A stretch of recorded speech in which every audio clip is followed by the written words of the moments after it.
ஒரு இடத்துல கொடி ஏற்றணும் அப்படின்னு சொன்னா சொந்த சமூகத்தை சேர்ந்தவனே எடுக்கலாம். மிருகம் தான் இந்த வேலையை செய்யும். அவர் மிருகம் இன்னொரு மிருகத்தை தான் அடிச்சு சாப்பிடும், மனுஷன் செய்ய மாட்டான்.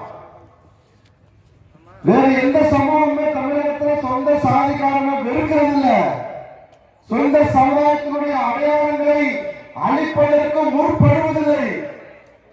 ஆனா நாம செஞ்சுட்டு இருக்கோம். ஒவ்வொரு பகுதியிலுமே அதிமுகவுக்கும் திமுகவுக்கும் கோஷம் போடுவோம், கொடி பிடிப்போம். அவனுடைய அந்த கொடியை என்னுடைய கொடின்னு சொல்லுவோம்.